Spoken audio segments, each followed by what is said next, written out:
Wisely. Sebelum di-share screen sama panitia, saya pengen tahu sebenarnya apa yang melatar belakangi Mbak Camil ini daftar Wisely waktu itu. Iya, jadi kalau waktu itu kan sebenarnya Wisely emang udah famous banget kan Beb ya. Oke. Dari zaman kita kuliah dulu, kayak gue selalu lihat teman-teman gue tuh yang keren-keren tuh ikut Wisely. Cuman gue ternyata baru tahu juga kalau Wisely itu bisa juga untuk profesional. Nah, Ya.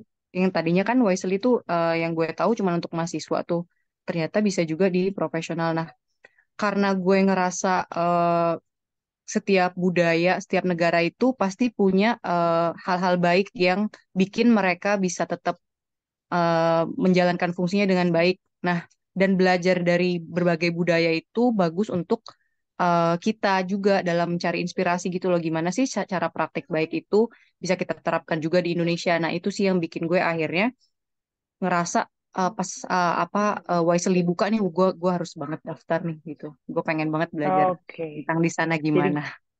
Gitu, gue Beb. semakin penasaran sebenarnya Wisely itu apa dan Mm. bagaimana. Langsung aja kita minta tolong admin ya untuk share screen. Nanti Mbak Camil boleh langsung paparkan. Nanti kalau ada pertanyaan boleh izin saya langsung tanyakan atau teman-teman langsung tanyakan ya Mbak Camil ya. Iya, kita nggak nunggu sesi akhir ya, Beb ya. Kita Enggak, kita langsung nggak nunggu tanya aja. sesi akhir. Kalau ada pertanyaan di slide itu, biar nggak lupa langsung ditanyain aja teman-teman. Ya silahkan Mbak Camil. Oke, selamat pagi teman-teman semua.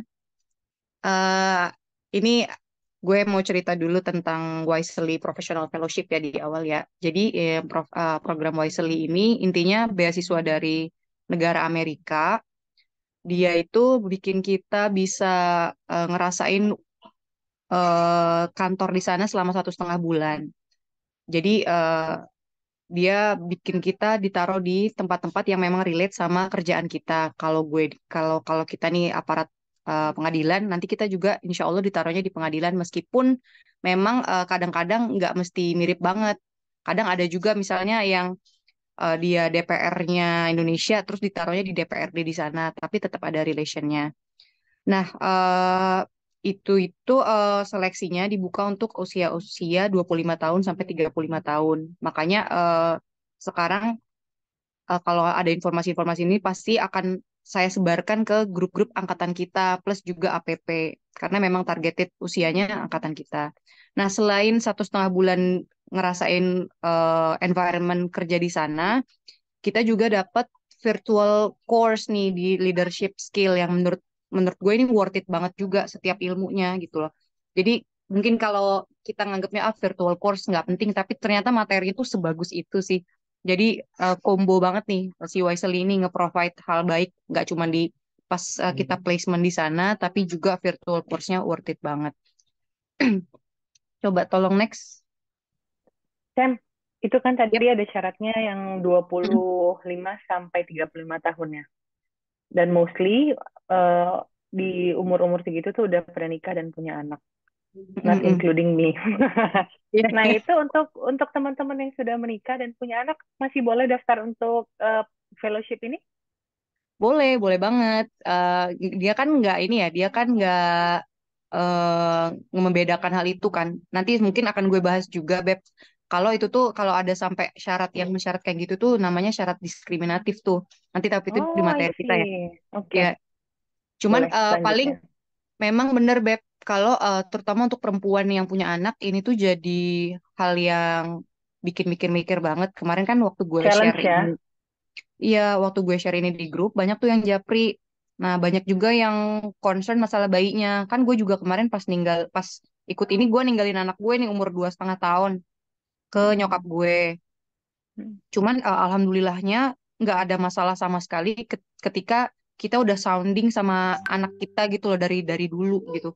Kita udah sounding nanti 1,5 bulan kamu bakal lama nih nggak ketemu Umi gitu kalau gue ya. Kamu bakal lama nggak ketemu Umi.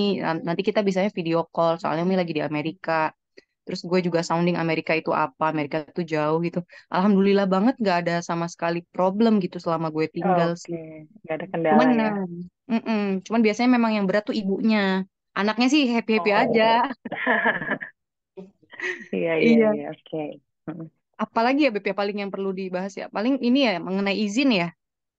Iya, oh iya izin atau tugas belajar itu. Mm-mm. Jadi kan yang masalah izin ini lumayan tricky ya karena kalau dari pemberi izin kan memang punya alasan kita lagi kekurangan hakim di daerah gitu Betul. sehingga untuk ngizinin hal-hal kayak gini perlu pertimbangan yang matang gitu. Alhamdulillahnya sih kalau gue di Muara Bungo itu hakimnya ada 10, ada 11 untuk perkara 350 per tahun. Jadi pertimbangan untuk ngelepas tuh mungkin lebih gampang ya. Jadi alhamdulillahnya lolos-lolos aja tuh Beb, dikasih sama Pak Dirjen dengan bantuan advokasi juga dari Bu Nani. Oke. Itu sih. Cuman Nah, kemarin itu ada. Mm-mm. Apa pengurusan Beb? izinnya, Cem, jadi lu apply dulu si Wisely ini, baru keterima, baru urus izin, gitu. Iya, Jadi alhamdulillahnya seharusnya Wesley. pengurusan Mm-mm. pengurusan izinnya itu sebenarnya nggak lama ya? Kalau gue kemarin lama banget sih Beb.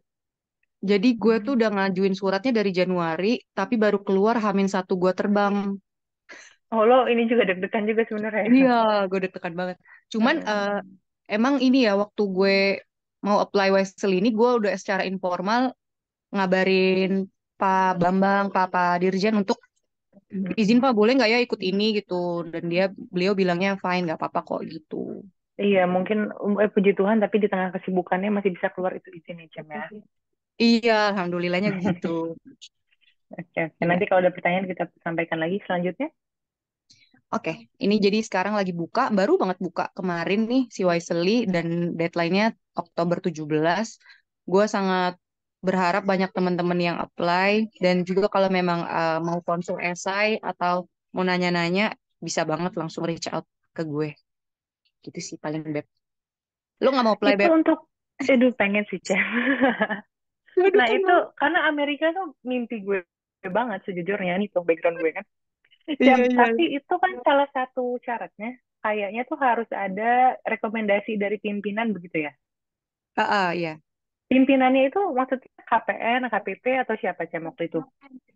Gue ngasih dua dari KPN gue sama KPT gue. Nah, ini nih yang Oh, jadi tricky nih. mereka yang buat gitu, Cem?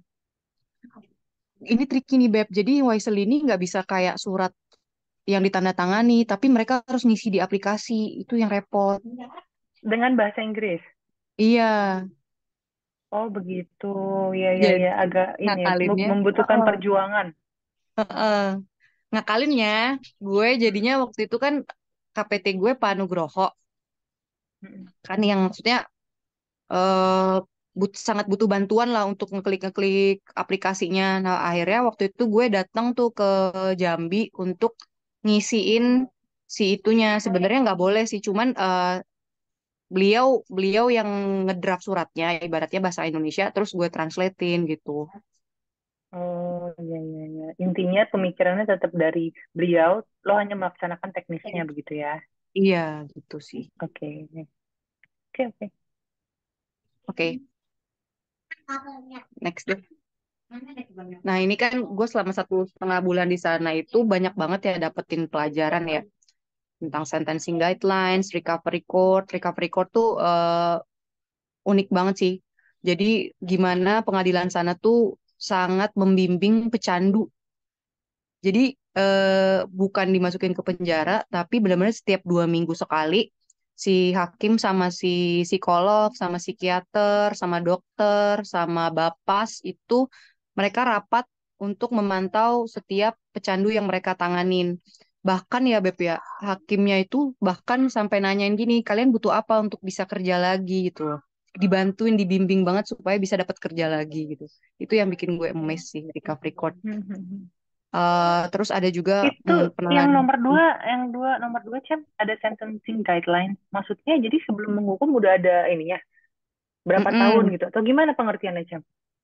Iya, jadi si sentencing guideline ini juga yang bikin gue amazed banget ya, karena hakim di sana tuh sangat dipatok ininya, nggak boleh mutus di luar range. Kalau sampai Oh, mereka di mutus di luar luar, range. iya, range-nya Sebenarnya pun kayak sendiri. KUHP kita gitu juga, Cem. Enggak, mereka lebih strict, Beb. Beb. Jadi kayak ada misalnya untuk kasus pencurian dengan senjata api gitu misalnya ya. Hmm. Hmm. Mereka itu ada range yang normalnya, range normal itu ketika hal yang memberatkan sama yang meringankannya seimbang. Terus maka dihukumnya hanya boleh dari range 4 tahun sampai 6 tahun. Sedangkan Oke. kalau ada hal yang meringankan, misalnya dia menurut hakimnya udah ada perdamaian nih antara dia dengan korban. Nah, itu range-nya jadinya 3 tahun sampai 4 tahun. Oh, jadi udah dipatok Nah, kayak gitu ya? iya. Sedangkan Hmm. kalau yang saya ada yang memberatkan, misalnya dia pas dia mau nyuri pakai senjata api, dia eh, menyiapkan perbuatannya udah dari lama, misalnya dengan persiapan yang keji segala macam, maka range-nya jadi 7 sampai 8 tahun. Nah, bener-bener rapet dan ini dan nggak boleh di iniin, nggak boleh dilanggar gitu loh Simpangi range-nya. nggak boleh ya. Nah, Mm-mm. salah satu juga yang gue baca di laporan lo, Cem, ada terkait dengan intinya ketika sebelum mereka masuk ke peradilan, ditanya dulu ngaku atau enggak. Kalau mereka mengaku itu persidangannya lebih cepat, jadi mereka tapi nggak punya hak untuk melakukan upaya hukum. Itu gimana, Hem? Nah, itu juga masalah plea bargain tuh kan di US. Itu yang kita nggak punya ya, Beb ya. Mungkin kita punya Hmm. tapi nggak diakui secara terang-terangan di undang-undang kita kan. Betul, Kalau karena bisa. KUHP kita kan, KUHP kita malah mengatur mengenai hak ingkar. Jadi terdakwa tuh memang mempunyai hak untuk mengingkari perbuatannya. Gitu Mm-mm, ya. bener. Kalau di sana itu yang uniknya tuh 95% tuh sidangnya tuh cepet banget. Jadi kayak 5 menit udah gitu. Kayak Oh 10 gitu. menit lah satu perkara. Ya itu jarang gue nemuin perkara yang sampai sidang kayak yang kita biasa sidang. Jarang banget ada perkara yang sampai trial. Karena 95% tadi plea bargain itu. Jadi dia ngaku korbannya si pengacara sama si jaksa itu bernegosiasi untuk nentuin lo bagusnya diputus berapa gitu. Dan hakim itu tinggal setuju atau tidak dengan kesepakatan mereka. Jadi hakim nggak ikutan tuh ngomongin kesepakatan antara penuntut umum sama PH. Hakim cuman ya terserah kalian lah dealnya berapa nanti gue ACC gitu. Oh Gitu. gitu. Jadi kalau dilihat sepintas sebenarnya itu fair ya Heeh, buat ya. parties. Plus minus sih, plus minus ya. Jadi kayak kalau gue lihat emang peranan hakim di sana tuh dikit banget, nggak segeluas kita, nggak seluas kita. Kayak lu Karena bayangin aja. mereka sistemnya juri ya. Heeh, iya. Lu bayangin aja tuh Hmm. PH sama PU kerjasama hakimnya iya iya aja gitu. Oh benar Kalau juga gitu. sih. Kayaknya harus ada sistem yang siap dulu untuk itu. Heeh. Oke Positifnya oke. Beb jadinya nggak ribet gitu loh. Ya perkara banding tuh dikit banget, bisa dihitung jari. Benar-benar. Bahkan untuk satu negara ya Beb, perkara sampai kasasi itu cuman 400 setahun. Oh Kayak kalau di oke Indonesia oke. itu 30.000 kasus setahun yang nyampe MA. Ya, nyampe MA. Benar-benar. Mm-mm. Itu sih. Oke Ah, oke. apalagi ya. Paling kalau mau baca lengkapnya,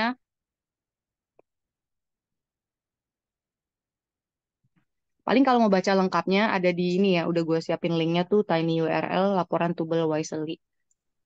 Ya Cuman tuh kalau teman-teman. sekarang nih kita lagi mau fokus yang di bawah ini kan, Beb, si positive working Betul. environment sama peluang implementasi di Indonesia. Aduh, sorry ya anak gue.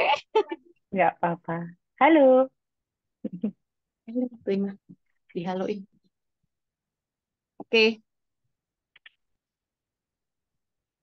kita lanjut deh. Zafi Junior katanya tuh. Oh, mukanya muka jati. Nah, terus langsung aja kali ya, Beb, gue bahas apa sih Boleh. sebenarnya kan dari judul nih kita hari ini kan positive working environment kan. Sebenarnya Mm-mm. apa sih tolak ukur dari positive working environment itu? Kita tolong next dong. Nah, jadi eh, ada research yang dilakuin sama Google tentang apa sih sebenarnya yang bikin perfect team gitu loh di organisasi manapun gitu.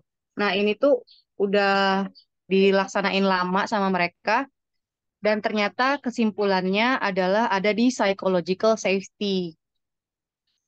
Coba next tolong. Nah, apa sih sebenarnya psychological safety itu? Itu tuh maknanya adanya perasaan aman dalam bekerja. Nah, perasaan amannya itu bukan cuman aman secara fisik doang, yang mana itu udah pasti basic needs, tapi juga perasaan aman untuk menyuarakan pendapat, pemikiran, dan ide-ide dalam atmosfer yang kolaboratif. Nah, kalau dikaitin sama MA nih, psychological safety ini juga punya dampak baik yang banyak ya.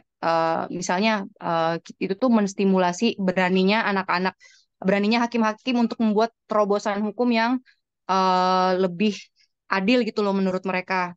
Terus ada juga court reform yang lebih cepat, kualitas yang lebih baik, terus juga mengurangi bias dan stereotip lintas kelompok gitu. Karena kan setiap orang jadi punya keberanian untuk showing their colors gitu kan. Nah, kalau showing their colors itu juga punya punya dampak positifnya itu tadi ngurangin bias dan stereotip. Terus juga transfer ilmu lintas generasinya jadi lebih lancar gitu. Nggak yang kayak segan-segan mau nanya ini takut dijulitin atau takut ditolak gitu. Tapi komunikasi lancar juga bikin transfer ilmu jadi lancar. Juga meningkatkan ini ya keinginan untuk berperforma yang lebih besar dan juga mengurangi angka pengunduran diri. Atau kalau misalnya PNS itu susah untuk resign, gue maknai sebagai mengurangi demotivasi untuk penarikan diri dari kegiatan kantor. Itu tentang psychological safety. Terus next minta tolong. Jadi si psychological safety ini bukan semata-mata ini ya semua orang tuh nice to each other, enggak, tapi dia itu justru lebih ke semua orang tuh berani untuk berbeda gitu loh ya, berbeda tapi berbedanya itu dalam konteks positif gitu loh. Jadi it means that setiap orang itu merasa nggak takut untuk ngomong atau apa ya ngasih tahu feedback tentang organisasi yang mereka jalani sehari-hari. Nah itu sih jadi lingkungan yang sehat itu intinya setiap orang itu merasa aman untuk ngasih tahu pendapatnya. Kalau Oke, gue boleh Cem. simpulin. Mm-mm. Jadi intinya psychological safety ini nggak berarti kita harus selalu baik-baik aja sama semua orang gitu, nggak berarti itu ya. Iya, Hmm, jadi kadang kan kalau kita terlalu baik sama orang itu kan ada hal yang dikorbankan, Beb, yaitu kita betul. jadi nggak kita jadi nggak berani untuk nyampein hal yang Jadi kita harus mengganggu. masih punya boundaries juga sebenarnya ya. Bener Nah, banget, itu Beb. Cem, Mm-mm. apa sebenarnya yang kita ini kan menurut gue ya harus seluruh seluruh stakeholder maupun pekerjanya di MA selain harus diatur di MA, tapi juga harus kita sendiri yang menciptakan itu bagi sekitar. Kira-kira apa yang bisa kita lakukan agar terciptanya psychological safety ini di lingkungan kerja kita untuk masing-masing kita tuh apa yang bisa kita lakukan? Iya, gue setuju sih, Beb. Kalau sebenarnya ini tuh nggak perlu kita nunggu kita jadi pejabat tinggi atau apa enggak. Tapi mulai dari kita di satker kita sendiri, kita tuh udah mulai bisa untuk ngepromot ini gitu. Misal nih, kayak gue kan, Benar. kita kan hakim nih. Kita hakim biasanya ada rapat-rapat yang sebenarnya menentukan nasib orang-orang yang nggak ikutan rapat. Sering kan lo kayak gitu, misalnya pimpinan ngadain rapat bersama hakim untuk nentuin nasibnya honorer gitu. Nah, itu tuh mulai kita bisa terapin dengan cara kita dengerin nih dari perspektif mereka gimana ya caranya gitu. Nah, kita tuh yang Oke. mulai mendorong untuk dengerin orang-orang yang memang biasa nggak kita dengerin, nggak biasa punya suara yang lemah atau nggak dianggap gitu loh di kantor. Jadi Oke, selalu. jadi yang gue tangkap tuh mungkin kita bisa mendengarkan secara aktif, bisa lebih berempati, terbuka terhadap sudut pandang lain, juga inklusi gitu ya. Ah iya bener banget. Nah itu tadi Oke. lu ngomong inklusi, gue jadi kepikiran mau next slide nih, Beb. Iya, Ada oke, slide next tentang slide ya. ada next tentang ini. Nah ini praktik baik di US ya nih kita mulai masuk. Jadi emang eh, yang gue ngerasa belum ada di MA kita itu tuh prinsip diversity, equity, and inclusion ini. Nah ini tuh jadi di setiap office-office di US itu yang gue ngerasa kita belum punya itu, mereka tuh punya DEI office gitu loh, yang mana itu bisa tergabung ke HR-nya mereka atau justru terpisah sendiri. DEI itu intinya gue jelasin dulu deh si diversity ini apa. Jadi diversity itu prinsip yang menganggap bahwa keberagaman itu harusnya dirayakan gitu, bukan di bukan di apa ya, bukan ditahan gitu loh. Jadi Oke. semakin banyak, semakin beragamnya perspektif itu semakin bagus untuk organisasi gitu. Ruang lingkup Kalau equity, diversity itu gimana? Oke. kalau ruang lingkup diversity itu, nah itu beda-beda tuh setiap negara. Ada sih di slide 12, coba pencet D dua kali, slide dua kali ini deh, dua kali next. Nah, ini. Jadi si diversity itu setiap negara punya parameternya sendiri. Kayak di Amerika itu diversity yang mereka maksud itu ada ras, warna kulit, agama, jenis kelamin, nasionalitas, usia, disabilitas, dan keadaan genetik. Kalau di Australia itu malah masuk yang pertama ya di Australia. Umur, disabilitas, ras, jenis kelamin, identitas gender, orientasi sosial, seksual. Kalau di Singapura itu usia juga masuk ke yang priority, terus nasionalitas, jenis kelamin, status pernikahan, status Hmm. kehamilan, peran pengasuhan, ras, agama, bahasa, dan kesehatan mental juga.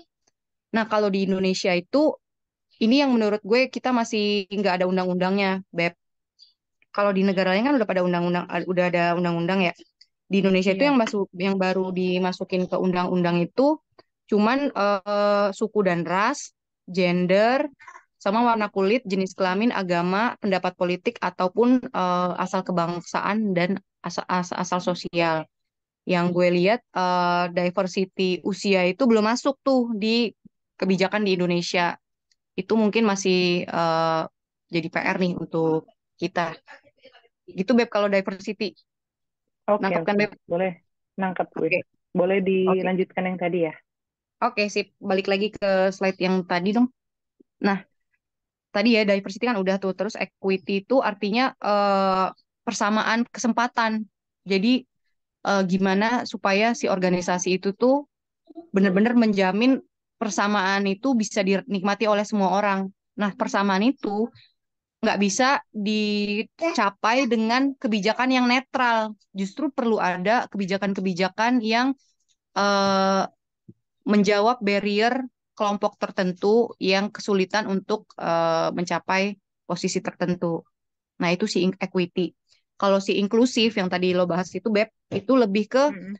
gimana supaya kebijakan atau kekuasaan itu bisa juga mencakup orang-orang yang suaranya nggak didengar. Nah, parameternya biasanya kalau di inclusivity itu kita ngeliat tuh pemegang kebijakan itu gimana susunannya, timnya gimana, apakah mereka udah naruh orang-orang yang jarang didengarkan atau orang-orang yang lemah ke dalam tim gitu loh. Kalau di EMA mungkin konteksnya gue lebih ke tim Pokja. Tim Pokja itu gimana? Udah banyak perempuan belum? Udah banyak anak muda belum di dalam susunan timnya yang ikutan dikasih kesempatan untuk ngomongin nasib kelompok mereka sendiri. Nah, itu inklusif ya. Oke, next. Mungkin ini jadi pertanyaan banyak orang juga ya. Sebenarnya apa sih pentingnya diversity di suatu organisasi? Jadi udah banyak banget research yang bilang kalau semakin diverse suatu organisasi, semakin inklusif organisasi tersebut, itu semakin baik untuk organisasi tersebut. Nah, si OECD ini dia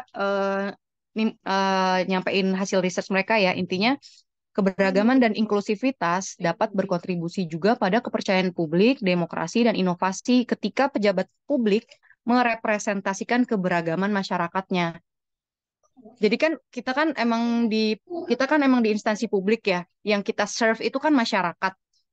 Tentunya kebijakan-kebijakan yang kita buat itu pada akhirnya akan menjawab kebutuhan masyarakat. Nah, masyarakat kita diverse, tapi kalau ternyata diverse, nah itu tuh yang jadinya nggak bisa menjawab apa sih spesifik atau kebutuhan khas masyarakat-masyarakat tertentu dalam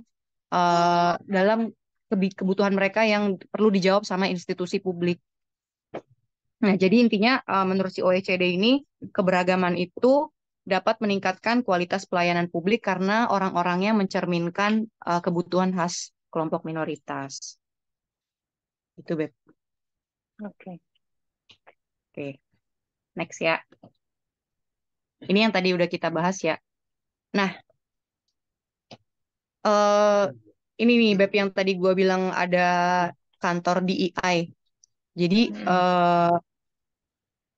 kantor DEI mereka itu atau bahasa lainnya kadang ada kantor yang pakai kantor DEI office atau ada yang pakai equal employment office gitu. Tapi intinya mereka sama. Mereka menjamin adanya positive working environment di kantor itu. Itu tupoksi mereka itu menerima pengaduan mengenai bullying, harassment, ada konflik personal di kantor, ada diskriminasi, terus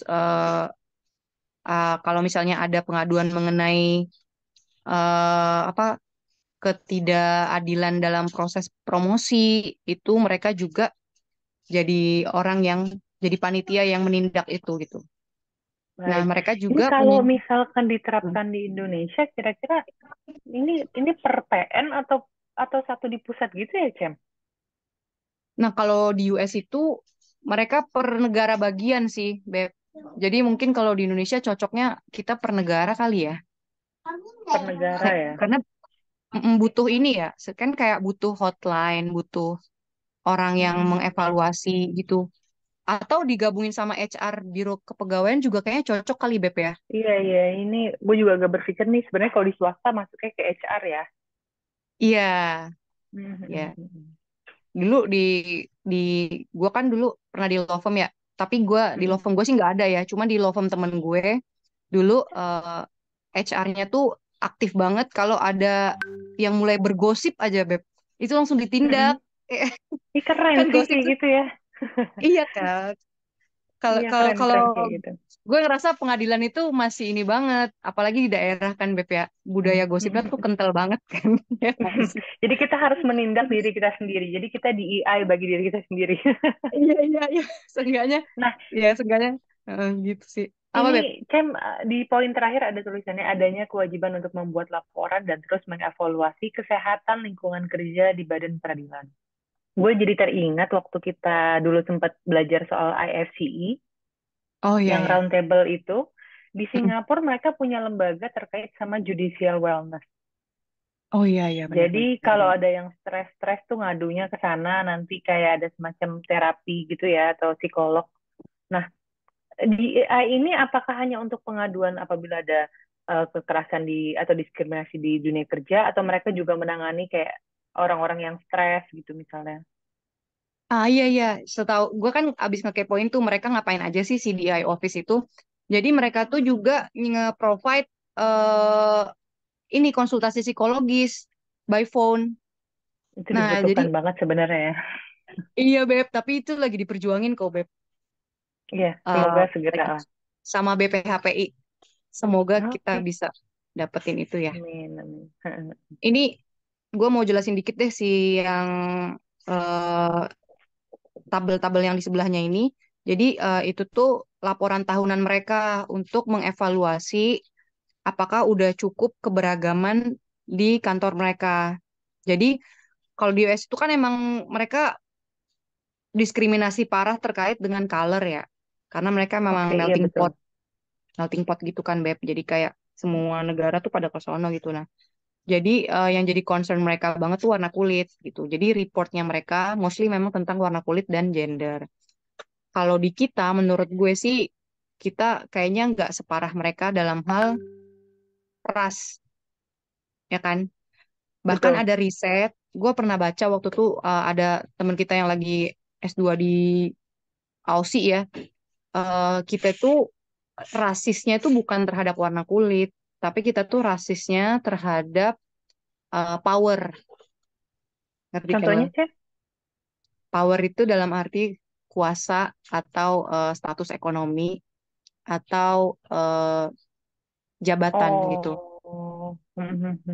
Jadi kalaupun gue mikirnya gini, kalaupun mau nerapin DEI di Indonesia, itu concern kita bukan di warna kulit, tapi lebih ke eh, kalau gue ya ngelihatnya lebih ke anak-anak muda yang nggak punya nggak yang nggak didengerin, yang nggak punya suara ibaratnya di dalam pengaturan kebijakan, atau perempuan gitu. Perempuan masih sangat relate karena memang budaya kita patriarki banget ya. Jadi kalau kalau color di sono nggak cocok diterapin di Indonesia menurut Terapin di gue karena sini enggak ya? karena nggak separah Terus itu itu sih. indikatornya cukupnya adanya perbedaan itu apa, Jam? Jadi, oh ini udah cukup nih gitu. Hmm, ya soalnya ya gue pertanyaan bagus tuh Beb karena kadang tuh orang cuman ngelihat ke eksis apa enggak ada apa enggak gitu kan. Iya, Misalnya iya, kayak iya. tim nih, ada tim. Yang penting ada perempuan nih gitu kan. Yang penting ada perempuan di tim Pokja misalnya gitu. Tapi orang nggak ngelihat sebenarnya si perempuan yang di tim Pokja itu tugasnya apa? Apakah dia ikut mempengaruhi kebijakan atau jangan-jangan dia cuman misalnya nyiapin hotelnya atau nyiapin konsumsinya. Nah, jadi yang harus kita lihat itu bukan cuman ada atau enggaknya doang, tapi signifikansi si suara perempuan ini dalam mempengaruhi kebijakan. Jadi bukan eksis doang, tapi juga powerfulnya gitu loh, Beb. Iya, iya, iya. Dimengerti. Nah, si laporan Oke. mereka ini, yang laporan DEI mereka yang tahunan itu juga eh, punya part, ini nggak gue capture sih, part mengenai berapa banyak woman of color yang dipromosikan di tahun itu. Mm. Ya, promosi promosi naik jabatan atau promosi apalah gitu. Nah, jadi itu penting juga untuk dipetain sebenarnya. Dan Iya, menurut ya gue di keren Indonesia juga ya bisa mereka banget. menganalisis ini. Iya, karena pada akhirnya yang perlu kita lihat kan kuantitatif juga ya. Kayak eh, ada nggak nih yang dipromosiin, ada nggak nih yang dapat diklat, yang jadi rebutan gitu misalnya kan. Mm. Ya, Oke. gitu sih Beb. Mm. Semoga menjawab. Boleh Ini teman-teman dilanjutkan. ada yang mau nanya dulu nggak nih? Iya, kalau mau tanya boleh langsung, boleh raise hand, boleh chat,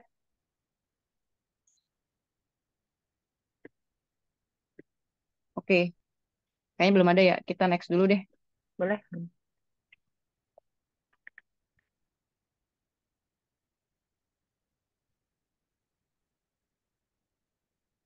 Nah, ini sih, jadi kenapa pada akhirnya diversity dan inklusif itu matters, karena emang itu sangat mempengaruhi kesehatan mental orang-orangnya.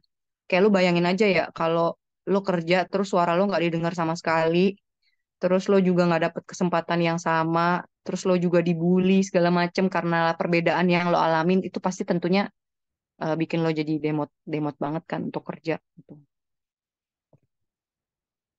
Oke, Kem, next. ada sedikit pertanyaan ini dari Mas Adam Wahid katanya info family court di sana dari mentor Mbak Kamila dulu gimana? Iya di Amerika tuh ada family court ya, kalau di Indonesia kan nggak ada Oh ya iya gitu. iya. Oh iya, Bang Adam, itu apa? Aku emang mentorku family court. Jadi dia nanganin kasus-kasus yang berkaitan dengan abuse, neglect, apa abuse itu apa sih? KDRT, terus penelantaran anak, sama protective order. Nah itu kebetulan banget, Bang Adam, aku ditaruh mentor situ. Jadi family Nah court itu itu dikenal Cem, sebagai apa-apa? itu maksudnya jadi kalau hakim di sana misalnya ditempatkan di family court, jadi dia mengurus terkait dengan family court aja gitu, spesifik soal Iya, itu. betul, Beb. Oke, Benar. jadi dia Jadi nggak kagak misalnya kagak dia nggak, pusing. oh nggak campur-campur gitu ya? Enggak. Kita emang Oh, I see, dahsyat sih. I see. Tapi kalau Hakim Agungnya enggak, Beb. Dia justru kebalik sama kita. Gimana tuh? Hakim Agungnya nanganin semua. Kalau kita kan sistem kamar tuh. Mm-mm. Oh iya benar-benar gitu ya. Heeh. Iya, jadi Kalau di kebalik. kita hakimnya malahan kita yang dianggap tahu semua hukumnya Ius Kuryanovich gitu. Iya, benar. Ada Ya lagi gitu satu sih. lagi dari Mas Mm-mm. Nofrit. DEI itu masuk ke dalam kewenangan Kumham atau Mahkamah Agung di Amerika? Ini bagus nih pertanyaannya. Jadi kan Nofrit, jadi si dia itu kan ada di setiap office ya. Mahkamah Agung punya, Kumham juga punya gitu. Nah, tapi yang gue Oke, lucu oke. ya, gue nggak tahu ya Kumham tuh apa di sana ya. Cuman yang gue lucu ya, Beb, eh, jaksa, pengacara publik sama hakim tuh satu kantor di sana. Kayak lucu Hmm. banget gak sih? Di sana udah banyak kritik sih. Dibilangnya Hmm, hmm, hmm. kalau kalau satu kantor tuh nanti jadi ada konflik of interest nggak gitu. Tapi Iya, iya. yang gue lihat di sana tuh orang tuh profesional banget aja gitu loh. Nggak ada yang mereka bahkan ikahinya ya Beb. Ikahinya Hmm. tuh bukan hakim doang tapi ikahinya tuh nyampur sama jaksa sama pengacara publik. Oh, Jadi tapi lebih betul, Cem. kalau Sebelum jadi hakim, lo harus jadi jaksa dulu gitu di sana. Apa enggak? nggak harus tapi mostly biasanya gitu Beb. Biasanya Oh. hakim-hakim itu udah pernah jadi either dia pengacara publik atau jadi penuntut umum. Biasanya Hmm, gitu. hmm, hmm. Hmm. Gimana, Mas Ya Nofrit lucu mau kan? bergabung ke sana? Si Novrit lagi mau apply katanya ya. Hmm. IKI di sana Kata advokasi kesejahteraan hakim nggak? Tanyalah ke siapa Mulyono. ini? Ya di sana mah gajinya udah 1 miliar ya sebulan. Jadi kayak udah nggak peduli dah dia. Gila, seriusan gaji segitu? Iya, Oh, wow, wow, wow. Oh, terus pengacara publiknya digaji negara ya. Pengacara publiknya digaji negara. pengacara publik itu berarti lebih ke LBH gitu, Cem. Heeh, dia tapi Kalau mereka dia nggak punya lawyer, apa-apa. kalau dia law firm biasa berarti dia tetap dibayar klien kan? Iya, heeh. Mhm. Jadi yang sekantor sama Sebenarnya hakim di tuh kita, pengacara publik. oke, jadi kayak pos bakum gitu ya. Mm-mm. Sebenarnya kan sama, di kita juga pos bakum tuh dibayar per case ya sama ini ya. Siapa? Menkumham tuh kalau dia selesai menangani satu perkara, reimburse gitu. Iya, ya. Kalau kalau di sini kayaknya kalau di US nggak tahu lah, gue juga nggak nanya-nanya banget sih dia gajinya bulanan apa reimbursement gitu ya. Tapi mereka Mhm. pada ngeluh juga sih soal Kurang gaji. gitu. Iya, iya, pada akhirnya permasalahannya sama. Iya, kalau hakim di sana udah makmur banget lah. Kita lanjut dulu ya, Cem, ke slide berikutnya. Oke, oke. Eh, apa sih slide selanjutnya? Oh iya, ini Ini, nih yang gue. Jadi ya Beb, yang gue lucu ya di sana tuh, kalau di Indonesia kan eh spanduknya anti korupsi semua ya. Kalau di mm-mm. sana tuh yang ditempel di mana-mana tuh yang kayak yang kanan ini loh. Beware, sign of stress, terus juga hotline psikolog, jangan lupa untuk take a rest gitu, jangan lupa untuk eh, menenangkan dirimu, gitu-gitu, yang ditempel Ini di penting mana-mana tuh. banget sih. Iya, Karena kalau untuk kita yang muda ya, misalnya kita lagi ada nih, salah satu dari sign of stress ini, kita tuh berujung pada googling quotes apa kita pasang sendiri gitu. Kalau mereka memang udah diingetin gitu ya. Nah, iya, kemudian ini salut sih sebenarnya di US diakui sign of stress ini nggak denial gitu kan. Kira-kira kalau di sana iya. ada nggak ya, Cem, kurikulum tentang stress management? Karena kalau di Indonesia beberapa instansi yang pas di Mm, kelasnya mereka tuh dibekali stress management. Di kita kan memang belum ya, belum ada kurikulum tersebut. mm-mm.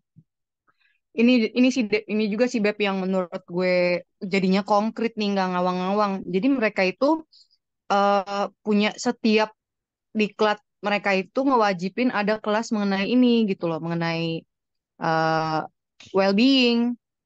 Jadi Mhm. isinya bukan isinya tuh yang kayak di kiri nih, gambar yang di kiri. Kan kalau lo lihat itu kan ditempel di mana-mana juga tuh tentang hal-hal yang nggak boleh lo lakuin, bullying, terus eh, apa sih harassment, bullying tuh nggak boleh banget. Nah itu yang ada di diklat mereka, satu tentang publikasi mengenai itu, dua tentang hotline-nya. Jadi semua orang tuh tahu kalau ada perbuatan apa aja yang nggak boleh dilakuin dan kalau tindakan mereka memenuhi parameter itu mereka terancam tuh karirnya bisa langsung dipecat. Terus juga ada sosialisasi juga mengenai gimana kalau kita mengalami hal-hal yang berdampak buruk terhadap psikis kita. Itu juga diajarin di setiap diklat. Nah, menurut gue ini hal positif yang perlu untuk bisa diterapin di MA. Tapi ya lagi-lagi gini sih, Beb, kita punya hambatan berkaitan dengan kesadaran mengenai pentingnya well-being itu sendiri tuh di Indonesia masih masih kurang yang gua tangkep ya. Kayak sebenarnya udah mulai ada sih ya kesadaran ke sana kan beberapa kali IKHI udah bawa tentang well-being terus juga BPHPI juga udah bawa tentang itu. Semoga Ada nanti mulai bisa mengarah ke sana sih, Cem. mulai banget kan. Nah, semoga nanti bisa jadi diturunin ke tataran kebijakan atau tataran kurikulum di diklat. Kalau gue Setuju, sih ngarepnya setuju. ke situ sih, Beb. Mhm.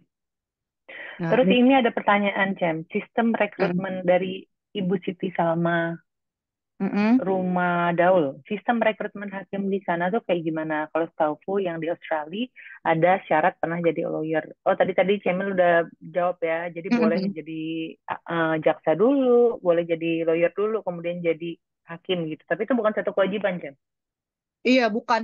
Tapi ini juga, Beb, jangan lupa kalau hakim di sana harus ikut pemilu. Oh gitu. Jadi gue shock ya, itu di sana tuh kan ada Uber ya. Di Uber tuh Hmm. suka ditempelin gitu loh. Ayo vote vote hakim ini gitu kayak aneh banget gak sih? Oh, jadi buat lo menjabat sebagai hakim, lo harus dipilih oleh rakyat gitu. Iya, lo harus ikut pemilu. Nah, itu mereka keselnya di situ. Oh. Katanya, ah Mhm. udahlah gue capek sidang perkara banyak gitu kan. Terus gue harus setiap Mhm. 4 tahun sekali, kalau untuk district court, 4 tahun sekali gue harus pusing-pusing campaign gitu. Kalau district court di sana, mereka mengenal ini gak ya, Cem, mutasi kayak kita? Kan salah satu Enggak, concern kita, beban kerja kita ditambah dengan ketakutan akan mutasi gitu ya. Mereka gitu nggak ya? enggak. Mereka tuh sistemnya lo daftar pemilu untuk pengadilan apa gitu. Jadi ya udah Oke, lo oke. sampai sampai periode selanjutnya lo daftar di pengadilan itu lagi gitu. Mm, mm. Gitu sih. Jadi nggak ada tuh mutasi-mutasian, nggak ada sih. Mereka nggak pusing itu, mereka pusingnya pemilunya. Oke, ini juga ada pertanyaan dari Yulinda LG. Menurut Mbak Mm-mm. Camilla, terkait DEI, MA kurang diverse di mana? Kira-kira apa yang perlu dibuat di pengadilan pengadilan segera secara konkret? Mungkin mungkin ini apa kalau bisa dijawab sama Mbak Camil, mungkin apa yang di AI udah lakukan di sana yang bisa kita terapkan di sini tuh apa yang idealnya gitu. Eh, Kalau gue ya, sebenarnya bukan di MA doang nih jawabannya, tapi di Indonesia secara umum. mm, Emang kan kemarin waktu Waiseli itu gue juga ini kan sesama warga ASEAN kan berkumpul lah di sana dan ternyata memang kalau budayanya Asia itu yang menjadi kurang terakomodir itu kebutuhannya anak muda sama perempuan karena budaya kita kayak gitu gitu. Jadi kita itu ke culture negara kita tuh masih kurang dengerin perempuan dan anak muda. Itu ya kalau gue menjawab pertanyaannya si Mbak Yulia tadi ya. iya, di seluruh lembaga Terus, itu ya.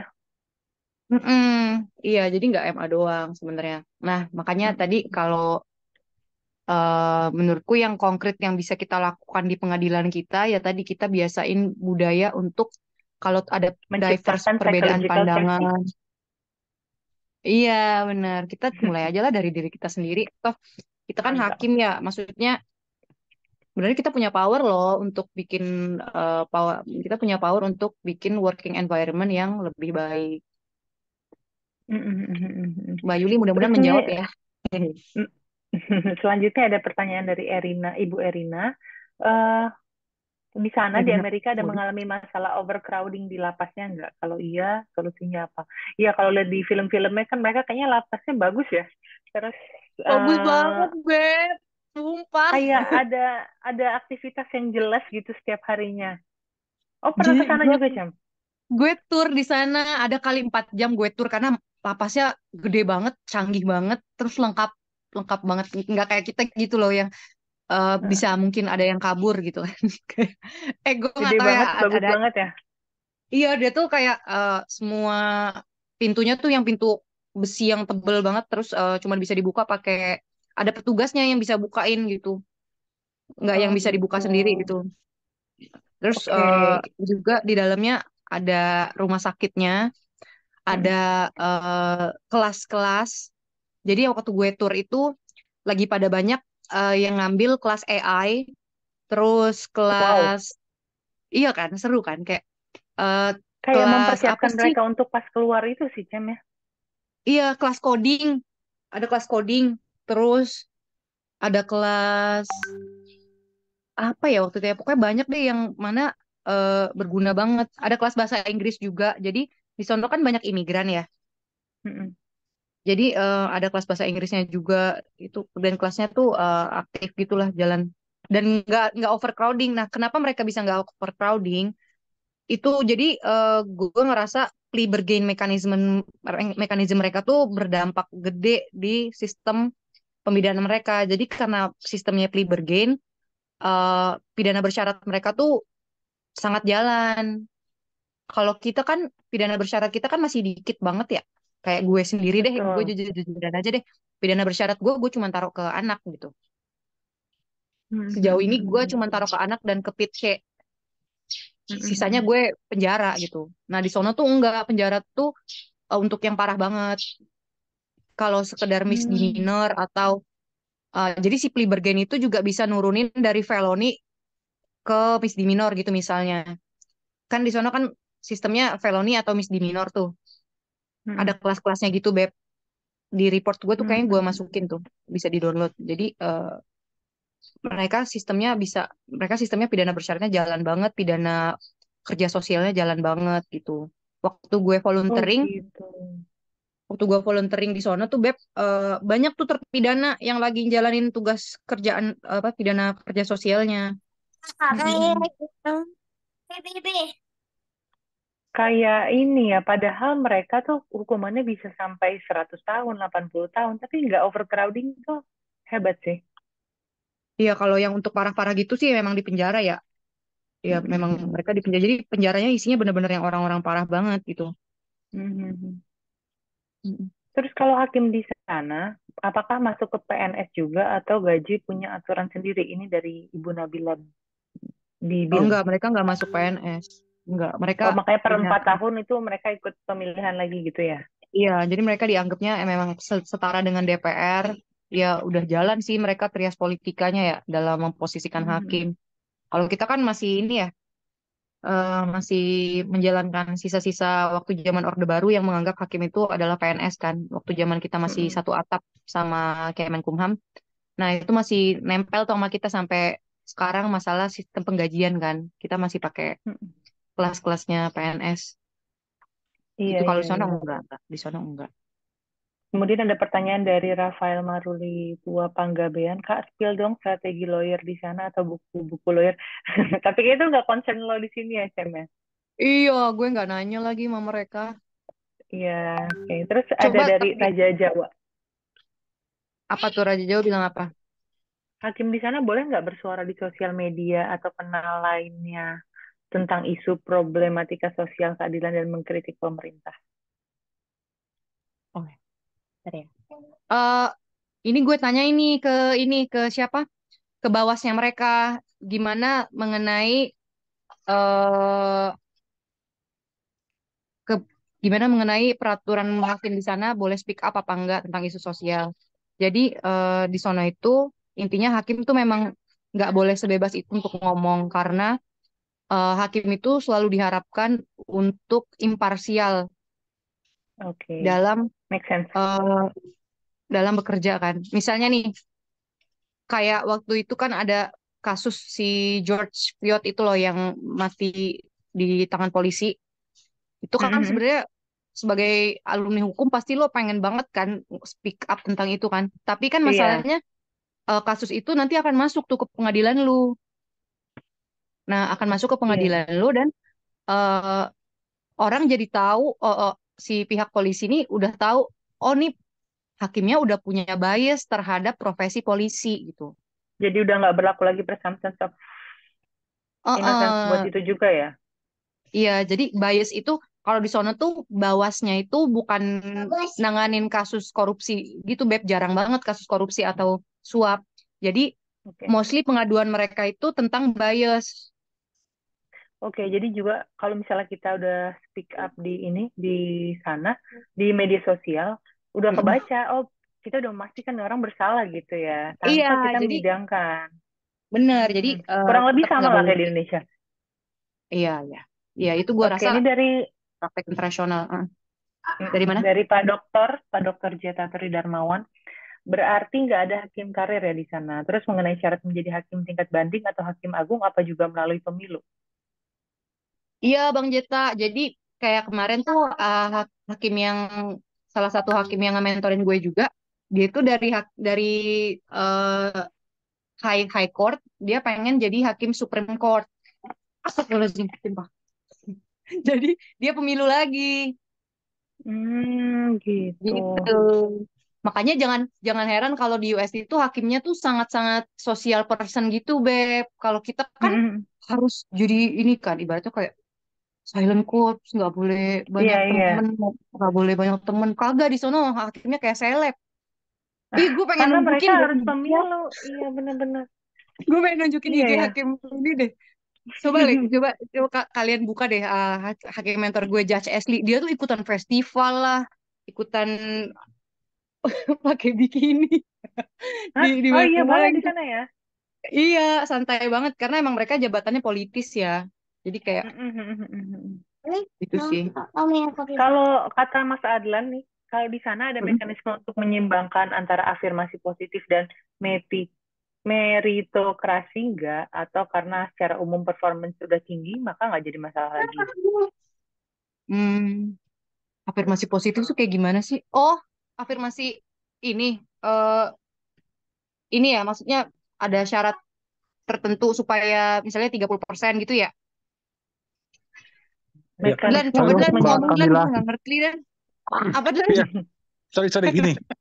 Misalnya kan kalau di Indonesia kan kita ada kan ya kayak misalnya kayak formasi putra putri Papua atau yang orang timur lah segala macam gitu kan. Jujur karena aku di gak usah pakai video, lagi belum mandi nih. Eh, apa namanya? Maksudnya kayak ini kan afirmasi sebenarnya untuk agar orang di daerah asalnya yaitu di daerah timur ini bisa berkarya di bidang hukum. Nah, cuma kan maksudnya secara performance itu kan mereka ya tidak sebaik mereka yang mendapatkan pendidikan yang baik yang mungkin di Jawa, Sumatera gitu kan. Nah, itu gimana? Saya ada nggak sih masalah itu di sana gitu kayak jadi kayak atau emang karena orang-orang udah terfilter, tersaring yang masuk ke pengadilan itu adalah yang 1% paling baik, jadi kayak kayak nggak ada masalah di performance, cuma kayak masalah adalah masalah bias dan segala macamnya itu gitu. Oh iya juga ya, pertanyaan lu bagus juga ya Dilan ya. Karena kalau misalnya emang ada suatu sampai diafirmasiin, kan pasti kita nggak bisa expect kualitasnya, ya meskipun bisa juga sih. Tapi tangkap gue maksud lo. Gue nggak nanya soal itu sih, Dilan. Cuman kalau lu tanya apakah kayak di sana kan indigenous kan juga masih banyak ya, atau imigran gitu kan masih banyak juga kan. Nah itu tuh biasanya ini kok misalnya di syarat-syarat rekrutmen tuh dibilang misalnya women of color are encouraged to apply gitu. Kayak di state di situ orang dengan disabilitas, orang dengan apa warna kulit tertentu itu sangat di sangat didukung untuk apply gitu misalnya Dilan. Tapi gue nggak sampai belajar di situ sih Dilan mengenai performance-nya, gimana evaluasinya. Mungkin pasti ada lah ya Dilan ya, nggak mungkin enggak ya. Gue nggak bisa jawab Dilan.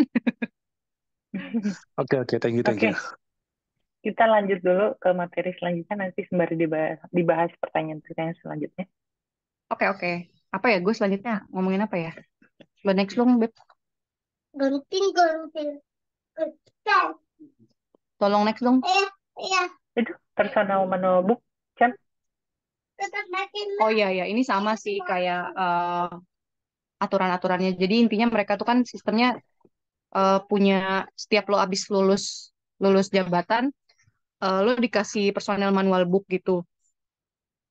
intinya semuanya. Nah, di sini juga ngatur tentang lo nggak boleh bikin behavior yang ngerusak suasana kantor gitu. Nah, terus juga yang gue ngerasa mungkin bisa diadopsi di MA ya, itu punya kewajiban untuk mengikuti diklat. Kalau hakim itu kewajibannya 36 jam per tahun untuk ngikutin diklat. Eh, nah, kadang kan ini ya, kan kadang kan belum tentu dipanggil tuh sama diklat, sehingga lo nggak bisa jadinya memenuhi kewajiban itu. Nah, mereka itu boleh eh, juga hakimnya itu boleh milih sendiri mau ngikut conference apa, baik di luar negeri maupun di dalam negeri. Jadi kewajiban jam untuk tetap ngambil ilmunya itu tetap terpenuhi Oh, jadi tapi setiap gitu. tahun lo wajib mengembangkan diri lo lewat diklat gitu ya? Betul, lo tetap wajib belajar Keren. ibaratnya gitu. Hmm, hmm, hmm. Ibaratnya Emang gitu. harus didorong gitu sih Kalau ya? iya justru mereka sangat dorong kan gue tanya ada nggak apa ada nggak maksimal maksimal jamnya kagak ada lah gitu katanya. Tapi ya tetap tetap harus ngebalancing antara kerjaan yang di kantor dengan diklat. Jangan pula diklat mulu gitu loh. Kalau gue sendiri, kalau lu sendiri Beb, udah banyak belum lu diklat tahun ini? Tahun ini sepertinya ada 2 ya kalau nggak salah. Lebih lebih rame tahun sebelumnya sih. Iya, kalau gue Oh, di sama tim BIMTEK, BIMTEK. iya ya BIMTEK bisa dihitung juga sih. BIMTEK bisa dihitung juga. Ada sih temen gue yang udah 2 tahun tuh dia nggak dipanggil sama sekali gitu kan, yang artinya bisa loh sistem kita ini nggak ngecover ternyata bisa ada satu orang hakim gitu misalnya yang nggak dipanggil sama sekali gitu loh udah 2 tahun gitu. Nah ini kan Oh, sebenarnya sementara ada yang gue kayak gue kemarin tahun lalu gue ikut diklat eh, ada banyak gitu ada 2 gitu sementara teman gue ada yang nggak sama sekali udah 2 tahun. Nah, kayak gitu-gitu mm-mm. bisa di prevent dengan adanya kewajiban 36 jam per tahun ini kalau menurut gue ya Mm-mm. gitu. Oke, Oke, next. lanjut kali ya. Mm-mm. Nah ini yang gue kerjain kan jadi gara-gara ikut Wisely gue harus bikin project tuh kan. Nah ini project usulan gue nih Beb tentang respectful workplace policy. Jadi gue Mm-mm. ngajuin ke MA eh, policy brief gitulah intinya kenapa penting untuk bikin RWP di MA. Jadi RWP ini untuk Max-nya gue bilangnya RWP ya. RWP Ya, ini simple way untuk mengatasi masalah diskriminasi dan harassment di workplace. Oke, next dulu.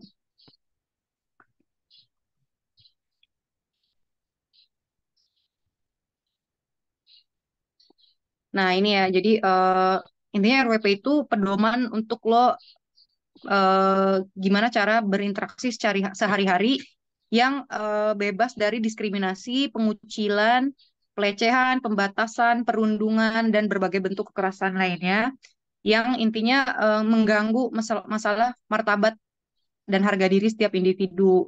Jadi goals-nya itu untuk menciptakan lingkungan kerja yang aman, nyaman, dan harmonis, dan juga untuk mendukung keberagaman di setiap level di MA.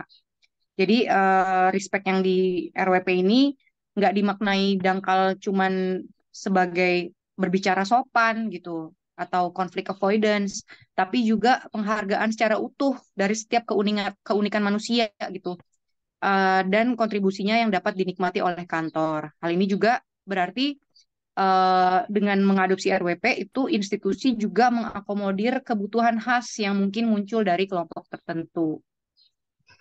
Oke, next.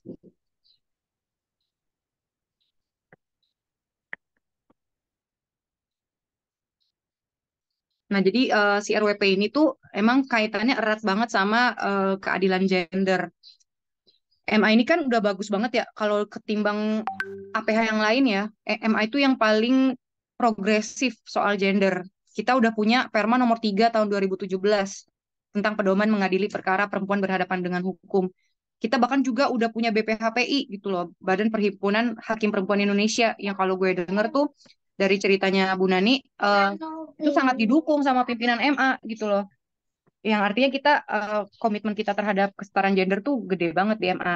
Nah, tapi meskipun kita udah punya Perma nomor 3 tahun 2017, kan itu Perma sebenarnya mengatur tentang interaksi sehari-hari hakim dengan ini ya, dengan perempuan yang di persidangan kan. Tapi kita belum punya nih pedoman interaksi sehari-hari terhadap sesama sesama Oke. hakim atau itu padahal itu sebenarnya penting gitu. Kalau kita baca banget si Perma nomor 3 itu tuh ngomongin behavior banget loh. Bahkan ngomongin cara ngomong, topik apa aja yang nggak boleh dibahas sebagai hakim. Kan mungkin kalau kita nggak tahu masalahnya, kita akan mikir, ngapain sih sampai hal kayak gini aja diatur gitu loh. Tapi kan ternyata memang salah gender di persidangan itu sangat berpengaruh dari gimana cara hakimnya memperlakukan atau ngomong gitu loh, bagaimana cara hakim bersikap gitu kan. Nah, itu yang gue harapin ada nih di MA, gimana cara sesama kita memperlakukan rekan kerjanya yang beda gender tadi gitu, Beb. Kalau ini diterapin, Oke, Beb, Cem. anyway, MA tuh akan jadi lembaga pertama, lembaga penegakan hukum pertama yang ngatur masalah eh, gimana cara memperlakukan rekan sesamanya yang eh, ramah yang ramah perempuan gitu. Iya, waktu itu gue pernah juga, Cem, ikut salah satu diklat PBH ya. Sama sih nanti yang akan dilaksanakan di minggu depan tuh ada BIMTEK mengenai perempuan berhadapan dengan hukum. Terus bener sih ada satu pertanyaan, Cem, dari hakim lain menyatakan bahwa kalau justru dibedakan perlakuan antara perempuan dan laki-laki. Waktu itu tentang perma itu tuh yang tadi lo bahas mengenai perma eh, bagaimana menangani perempuan di persidangan. Dia bilang, ketika menangani perempuan dibedakan dengan laki-laki, bukankah itu malah jadi bentuk diskriminasi? Gitu katanya, Cem. Gimana menurut pandangan itu? Nah, itu sih menurut gue yang perlu pinter-pinter kita ngelihat situasi sosial di Indonesia sendiri kayak gimana. Karena kadang kalau misalnya eh, kita justru netral, itu kita udah diskriminasi gitu loh. Jadi bukan dengan pengaturan spesifik malah jadi diskriminasi, enggak. Kan kondisinya kan di Indonesia kan memang patriarkinya kuat banget Hmm. kan. Nah, dan efek dari patriarki itu kan adanya kecenderungan untuk victim blaming gitu loh, yang kadang nggak disadarin tuh sama hakim. Misalnya gini, kayak lagi nanganin kasus perkosaan anak, terus si anak perempuan ini dibilang lah dia yang mancing kok, oh, gitu-gitu kan. Ya, pokoknya gitulah ya. Nah, justru ketiadaan regulasi yang spesifik itu justru malah jadi nggak membantu dan justru malah diskriminasi terhadap si perempuan itu gitu. Di sini logikanya justru kebalik, kalau kalau kita netral terhadap situasi yang tidak netral, itu justru kita diskriminasi. Mungkin lo pernah lihat gambar itu kali Dep, Beb ya. Pernah nggak lo lihat gambar tentang equality yang ada anak kecil di tangga sama Oh orang iya, gede yang ya ada itu kan famous temboknya. banget ya. Hmm. Nah, itu tuh sangat Oh, ini sih, paham, sangat bisa bisa dipahami menjawab. konsepnya. Jadi Iya, memang harus jadi ada ketika kita nggak, pembedaan supaya adil itu ya. Mm-mm. Nah itu tuh Mbak Aze, kali Hmm. tuh Mbak Aze lu bisa bantu jawab nggak? Pembedaan ke perempuan itu memang diskriminasi, tapi diskriminasi yang sifatnya positif atau affirmative action seperti yang disampaikan Mas Adlan tadi. Oh, iya, iya, iya. Oke, Well noted. Terus nah ini gitu ya. kata Mas Timothy juga ada nih. Pengaturan etiket Apa? verbal yang terlalu kaku dalam interaksi kolega sehari-hari malah bisa menimbulkan permasalahan formal via HRD yang tidak perlu enggak kalau para aktornya kurang bijak melihat konteks kejadian ini di antara bule-bule terutama Gen Z, thus cancel culture. Gue nggak ngerti sih. Pengaturan etiket verbal yang terlalu Bang Timot, kaku. gue nggak Oh, jadi ngerti. kalau misalkan diatur nih, Cem, etiket Nah, verbal gimana harus ke perempuan itu jadi terlalu kaku dalam interaksi kolega sehari-hari, malah bisa menimbulkan permasalahan formal lainnya gitu maksudnya Mas Timothy kayaknya. oh De- iya iya eh, iya iya.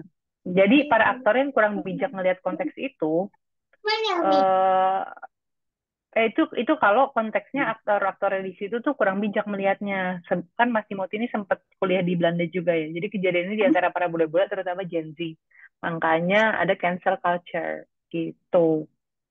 Oh, jadinya dikit-dikit lapor. Oh iya sih, ya setiap kebijakan pasti ada ininya nggak sih, Plus resikonya nggak sih? minus. Heeh. Benar-benar. Iya bener sih Bang Timot itu ada resiko kayak gitu ya. Cuman makanya kalau gue baca sih eh kalau di kebijakan di US itu dia nggak strict banget juga untuk ngatur sampai apa sampai yang eh, Kamu nggak boleh ngomong kayak ini kaku nggak banget. segitunya ya? Kaku banget enggak, tapi misalnya gini, bercandaan yang berbau seksual yang tidak diinginkan itu kan menurut gua kita semua bisa sepakat ya kan, kayak misalnya kalau misalnya sekedar cakep banget lo pakai baju ini gitu, gua rasa semua setuju kalau itu tuh nggak masuk ke pelecehan seksual kayak gitu kan. Tapi kalau misalnya ih seksi banget lo gitu, nah, itu kan udah masuk tuh yang bikin risih ya. Nah yang kayak gitu-gitu tuh menurut gua sih itu masalah balancing aja sih.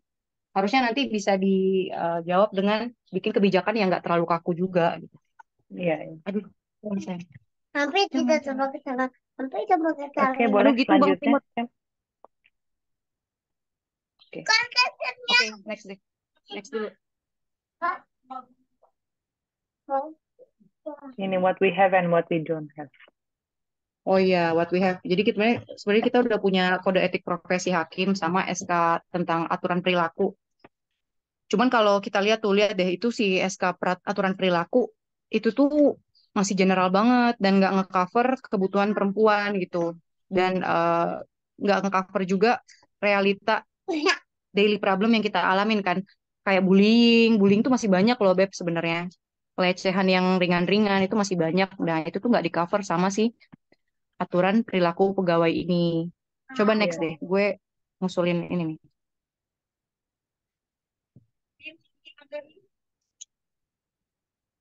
Kenapa masih butuh RWP?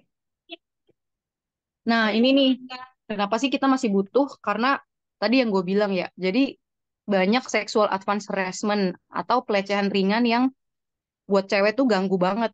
Kalau gue pengalaman sendiri nih, misalnya dulu gue pernah di chat mulu sama orang yang gue udah bilang gue apa sih lo gitu, Pak. Dan itu tuh sebenarnya kalau lo laporin ke bos kayak terlalu ini gak sih, lebay lu gitu kan. Kayak apa sih lu lebay banget deh orang chat, ya udah tinggal blok aja. Tapi buat cewek itu tuh horor gitu loh. Untuk lo yang hakim perempuan muda, waktu itu gue belum nikah ya, ditaruh di tempat yang antah berantah yang jauh dari keluarga, gue tinggal sendiri, terus kondisi lo di chat terus-terusan, itu tuh bikin demot banget untuk kerja gitu loh. Lo punya, lo tuh nggak Hmm, jadi takut untuk sekedar di kosan sendirian gitu. Nah, yang kayak iya, gitu-gitu iya. yang menurut gue nggak bisa di cover dengan aturan yang sebelumnya udah ada dan kode etik. Nih, bentuknya tuh banyak tuh, Beb. Ada penguntitan, ada mengajak korban untuk menjalin hubungan pribadi berulang-ulang, padahal telah ada penolakan, gitu. Gitu sih. Iya, Jadi, iya. Mhm. ya mungkin lo juga pasti punya pengalaman tertentu yang mengenai ini yang sebenarnya rese banget gitu loh untuk perempuan kan. Iya, gitu sih. Hmm. Karena sebenarnya pelecehan itu bukan cuman aktivitas yang nyata ada di depan mata, cuman lewat kata-kata pun sebenarnya itu bisa terjadi gitu, Cem. Iya, iya benar. Oke, oke. Sekedar ya gitu. Horor sebenarnya buat kita. Honor sebenarnya. Oke, Mm-mm. selanjutnya kan. Ini juga ya apa policy ini tuh diharapkan tuh bukan sekedar mekanisme penindakan, tapi juga jadi mekanisme edukasi gitu loh. Dengan adanya policy ini, orang tuh jadi aware gitu loh. Oh ternyata ada loh orang-orang yang ternyata dampaknya gede loh untuk perempuan muda ya, apalagi yang rapuh sendirian di negeri orang. Itu tuh horor hal kayak gitu. Jadi jangan sampai diem aja sama hal-hal kayak gini. Karena kadang ya Beb, ini gue cerita fakta ya, cuman gue nggak bisa cerita terlalu detail. Kadang tuh ketika lo ngelaporin ini ke atasan, atasan tuh cenderung untuk ya udahlah, wajarin aja gitu. Ya udahlah, bapak-bapak genit gitu biasa aja, emang di mana-mana ada gitu. Yang jadi kayak ngerasa tuh ketakutan lo tuh nggak valid. Ketakutan lo tuh sebenarnya biasa aja gitu loh. Yang itu kan kayak bikin kita jadi makin ini ya, makin ngerasa sendirian. Hmm, Iya, Itu ya sih. nggak ada yang berpihak gitu ya maksudnya ya. Iya, dan justru bukannya malah lo menindak si pelaku untuk jangan kayak gitu, lo malah memaksa korban untuk maklumin aja lah gitu. Oke, boleh Apa tuh yang dilanjutkan. diberesin? Iya, oke. Next deh. Menciptakan rasa aman. Nah iya, jadi kita kalau sebelum jauh-jauh ngomongin gender equality, yang harus kita wajibin ada dulu tuh adanya rasa aman dulu, gitu loh. Ketika Mm-mm. ini gini loh, kayak lu bayangin ya, cewek-cewek yang nggak ngerasa aman dalam bekerja itu boro-boro mau terlibat. Lengkap kan lo, untuk dia sekedar ke kantor aja tuh males. Apalagi untuk terlibat lebih banyak dalam kegiatan kantor gitu.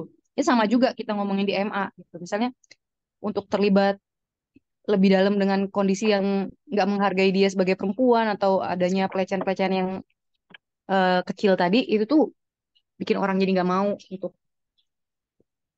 bertindak Mm-mm. lebih banyak gitu loh, berkontribusi lebih banyak gitu. Jadi Setuju, rasa aman setuju. itu yang pertama menurut gue sih. Oke, next deh. Oke.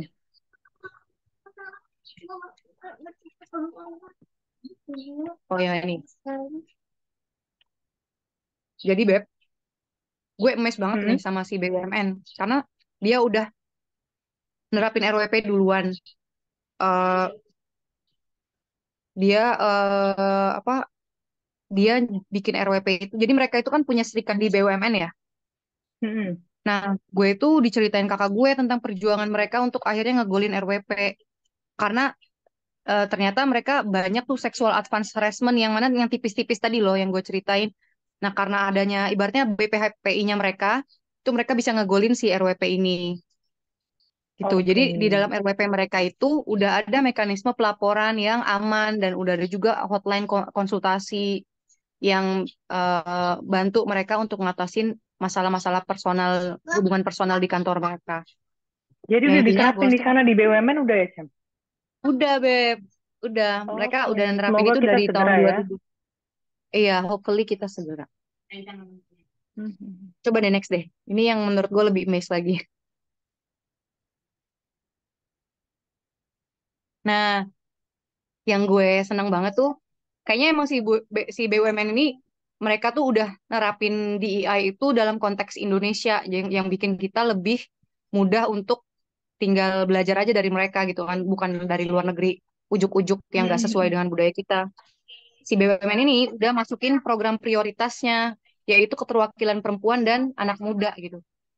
Kayak bahkan masuk program prioritas gitu loh, yang gue salut. Karena mereka sadar betul ini dua dua orang ini, si perempuan sama anak muda ini sebenarnya sangat berdampak baik untuk organisasi gitu dan atas itu mereka perlu untuk jadiin ini program prioritas. Gitu sih. Oke. Ada lagi? Next slide. Udah sih, nextnya thanks tuh kayaknya. Bisa nge-reach Camilla di Instagram Camilla, Camilla Barakbah ya. Nah, terakhir, Cem, ini kalau saya bisa simpulkan, mari kita mulai dari diri sendiri, ciptakan perilaku utama yang membantu menumbuhkan psychological safety, seperti mendengarkan secara aktif, empati, keterbukaan terhadap sudut pandang yang berbeda, dan inklusi. Terus juga kita harus terima perbedaan, bukan malah diskriminasi. Harapannya semoga RWP ini segera bisa diterapkan di instansi kita, karena udah nggak perlu lagi jauh-jauh sebenarnya belajar ke luar negeri, karena di BUMN pun sendiri sudah diterapkan, begitu ya, Cem? Kurang lebih. Ini karena waktu kita sisa sedikit, kan boleh kita dengar closing statement dan harapan Camilla untuk instansi kita dan untuk para pendengar khususnya. Eh iya, sebenarnya pada intinya ya eh, kita mulai dari diri kita sendiri sih. Dan someday pasti dari kita ini pasti bakal ada yang jadi pimpinan ya. Bahkan nggak perlu nunggu nanti deh, mulai dari sekarang aja tuh udah kita bisa eh, bangun mindset bahwa kita itu kalaupun kita punya pandangan berbeda dari orang, itu tuh nggak perlu langsung kita suuzon gitu loh. Dia beda sama gue, pasti dia salah nih. Tapi nggak, coba kita eh, ibaratnya tuh coba kita posisikan diri kita sedang ada di gunung gitu loh. Mungkin dia melihat perspektif di balik gunung yang kita nggak bisa lihat gitu loh. Yang mana sebenarnya kalau kita mau bijak, ya artinya pandangan dia itu akan melengkapi pandangan kita gitu. Nah, itu yang harus kita terapin sehari-hari dalam memandang perbedaan.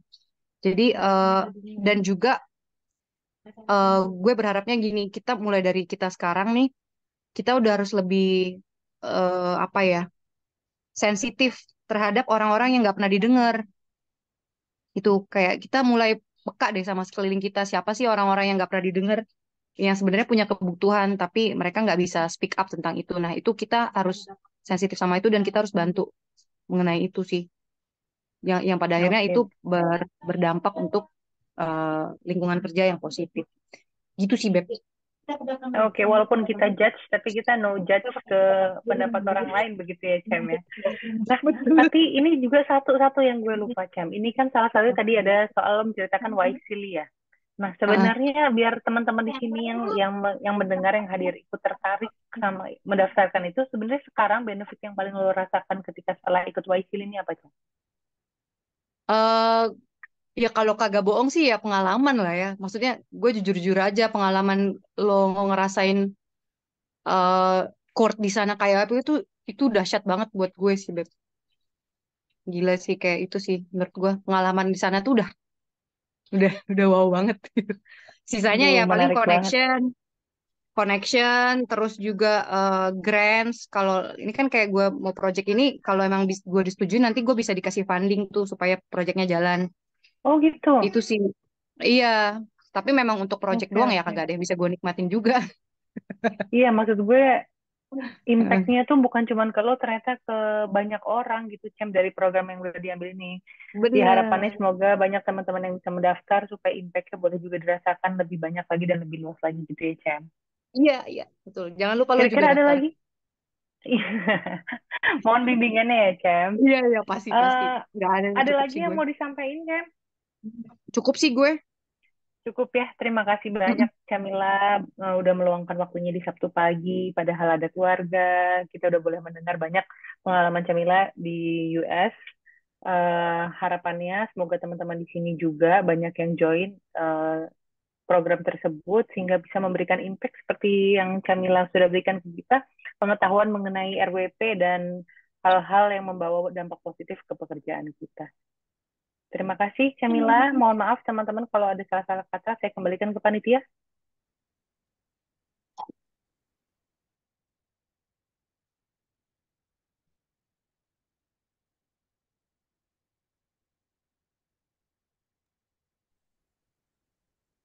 Panitianya masih ada nggak, Mas Bagus? Kita tutup aja kali, Beb ya. Kita tutup langsung ya. Mm-mm. Ini apa Oke, nih? terima kasih kehadiran teman-teman di Positive Working Environment Forum Kajian Dunia Peradilan hari ini. Terima kasih Mbak Camilla. Mungkin kalau ada info, ada teman-teman di sini yang masih mau nanya lebih lanjut mengenai Wisely, nanti boleh langsung nge-reach Mbak Camilla di Instagram gitu ya Mbak Camilla. Iya, gue akan dengan senang hati bantu. Sampai sampai ketemu lagi di Zoom meeting selanjutnya atau berikutnya dengan topik yang berbeda. Terima kasih Mbak Camilla. Thank you Selamat banget, siang semuanya. Beb. Ya, Dadah. ya.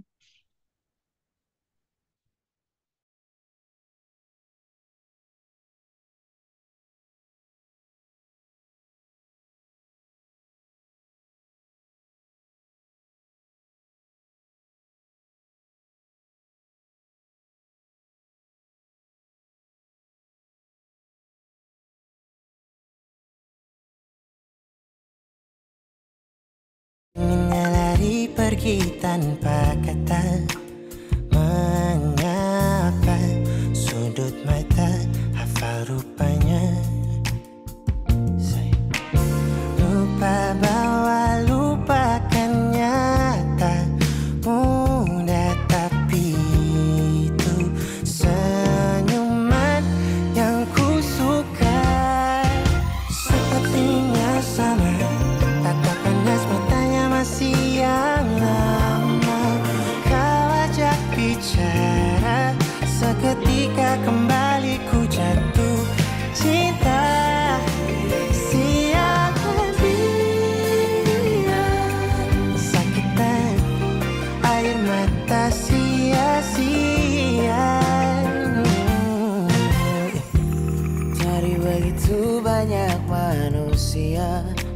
Mengapa lagi-lagi dia yang ku jumpanya. Malam hangat tapi ku terjaga, rindukan dirinya si pusat kecewa. Lupa bahwa lupakannya tak mudah, tapi menyangkut dia ku tak bisa. Sepertinya sama, tatapan khas matanya masih yang lama. Kau ajak bicara, seketika kembali ku jatuh.